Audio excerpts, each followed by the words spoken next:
It's a glorious spring day in the southern end of England, and if it wasn't for that icy cold wind, and when the wind stops, actually, it's quite lovely. You can actually feel the warmth of the sun, which is something we haven't felt since we left Dubai, really. But anyway, we're no longer in the Cotswolds. It's not warm.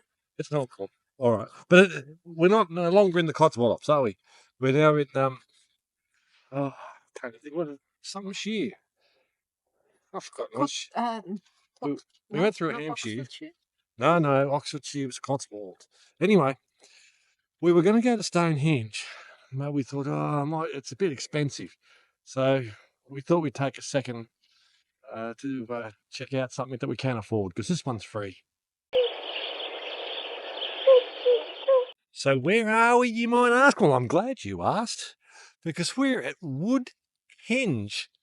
Now, even that's a little bit off-putting, because when you actually get here, you find that there's actually no wood. It's all concrete. So it's a Neolithic place.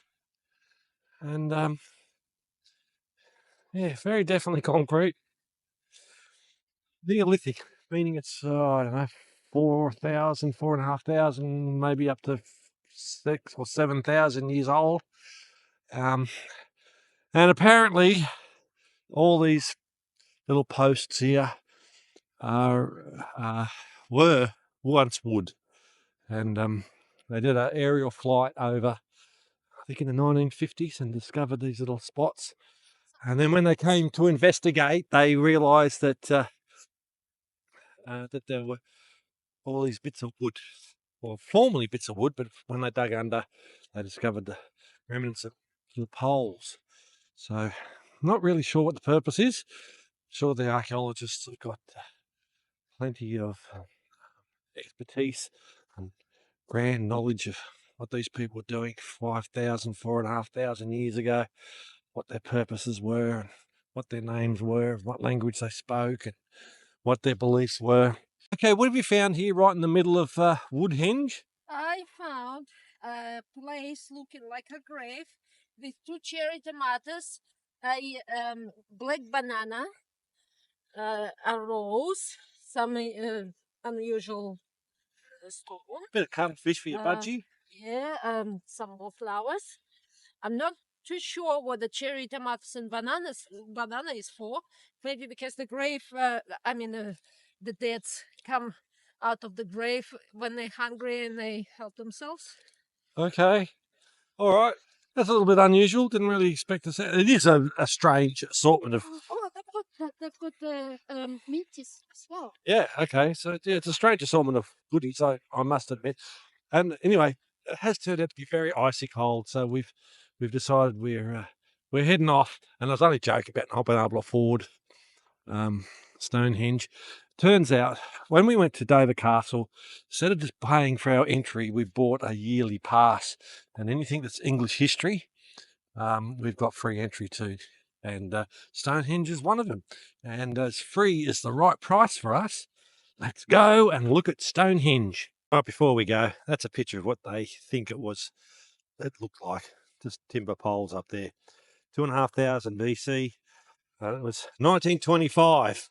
An aerial photograph revealed rings of dark spots within what was assumed to be a ploughed burial mound. Over the following 2 years, archaeologists Maud, that's that woman above us, and Benjamin Cunnington excavated the site. I'm sure Maud had a pickaxe and was digging away and uncovering the post holes. Recognising similarities in the layout and orientation to the nearby Stonehenge, Maud named the site Woodhenge and had the holes marked with coloured concrete pillars to help visitors understand the site. So there you go. That's Woodhenge. In the paddock next door to the Woodhenge is what they call a cuckoo stone. It's not that exciting, to tell you the truth. It's a stone that was once stood up on its end and now it's fallen over. And yeah, anyway, Neolithic rock that fell over way out there. Probably can't see it on the video, but we're not going to get out in the cold to look at a fallen over rock. We've got plenty of them where we come from. And in fact, as you can see, we found some more fallen over rocks. In ancient times, hundreds of years before the dawn of history. Okay, so you may have guessed we're at Stonehenge. Now, a little history lesson. If you've got one, please tell me in the comments because I don't know much. No, it's they keep changing the dates of how old it is. The reason they think it's Neolithic is because they found remains of cremated people. And apparently, some thousands of years ago, they stopped cremating people and started burying them. So, in fact, those cremations here tells us it's very old. Now, I'll show that there is a ditch that goes around. I'll video that in a second, but that's the original circle. It's quite a bit larger than the stone section. They had poles like a Woodhenge up there. We don't exactly know why, but we do know that lots of people from everywhere come here and gather here. And they would trade, and perhaps they had festivals. Who knows what their purpose for being here was? But that went on for quite a few thousand years, and then eventually, the people from other parts of the United Kingdom brought their favourite stuff with them. And then what we've got here now, those bigger stones are from locally. When I say locally, a few miles away. But the biggest ones that stand up on the outside, the ones that are laying down inside are blue stones, and they've been brought all the way from Wales, which is roughly 300 kilometres away from a quarry in Wales. And there's one particular stone there that we can't get to. They call it the altar stone. There's nothing that suggests it's with an altar, but they call it the altar stone. And they've recently discovered that comes from Scotland. So the theory is that with all the gatherings, the meetings, maybe they just had a spring festival here once a year. And then people decided, well, we should bring our important stuff that we've got and bring it here and do it and put it all up, erect it here so everyone can see it. Now, they didn't lay the stones down. It was all 2 circles. So the Saracen stones are the big stones that were quarried here in England, as were the big stones that are on the top. Of course, many of them are fallen down now. But in the circle there, you'll see the fallen down stones that are what they call the blue stones. They've come all the way from Wales, but there's also an altar stone, a very large stone that we can't see from here. And I believe that that's come all the way from Scotland. You might also see that lip syncing is nigh impossible when you've lost your original soundtrack. So I'd just like to have a quick shout out to Nilly Vanilli.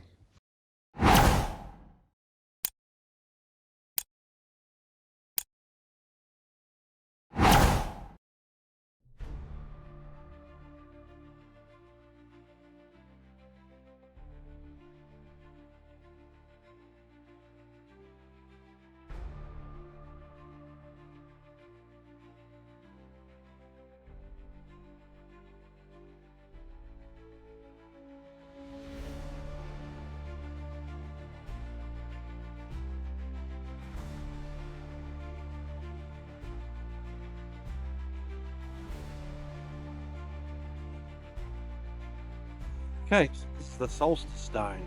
So the sun will come through the little gateway there on Stonehenge. Hit that stone midsummer sunset will shine between those boulders and hit that rock, while over in that direction midwinter we'll have the same situation where the sun will come up and be seen on the other side through those boulders. If you're watching closely enough, you'll notice that my lips and my speech are not lining up, and the reason is because we've lost complete sound because of the wind that was blowing through the camera. Now, I don't actually know what I was raving on about here, but a fair bit of just pointing and looking at the same rocks again. There's only so many different angles you can look at the same rocks before they become a little bit repetitive. But anyway, blah, blah, blah, blah, blah, blah, blah. That's what that, yep. Oh, I've got no idea. I don't know what I'm talking about at all, but I'm sure it was very, very interesting. And I'm sorry that we've all missed out on what I had to say. And as you can see here, this is the trench that goes right around the perimeter of the Stonehenge monument. That's the original Stonehenge feature, where all those poles, like Woodhenge, were standing up, and that signified to people that this is where you gather. And believe it or not, they have a busker out there.